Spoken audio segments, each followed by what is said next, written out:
நல்லவர்களுக்கு ஏன் சோதனை? விடை தேடி அலைகிறாயா?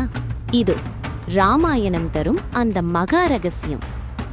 அயோத்தி என்னும் ஸ்வர்க்கத்தில் அரியணை ஏற வேண்டிய ராமன் ஒரு நொடியில் காடு புகந்தான். தன் உயிரினும் மேலான சீதையை இழந்து காடு மேடெல்லாம் அலைந்தான்.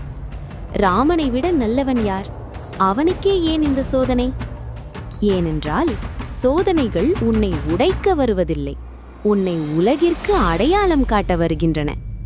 நெருப்பில் வேகாமல் தங்கம் ஆபரணமாவதில்லை, உளிப்படாமல் கல் சிலையாவதில்லை.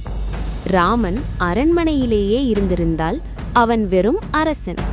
காடு புகந்து கஷ்டங்களை வென்றதால்தான் அவன் கடவுள். உன் வாழ்க்கை உன் கையில் இல்லை என்று கலங்காதே. உனக்கு வரும் ஒவ்வொரு வலியும் உன்னை அடையப் போகும் ஒரு மாபெரும் வெற்றிக்கு உன்னை தகுதியாக்குகிறது. ராமனுக்கு வனம் கிடைத்தது வாலியை வீழ்த்தவும், ராவணனை வெல்லவும், அனுமனை சந்திக்கவும் தான்.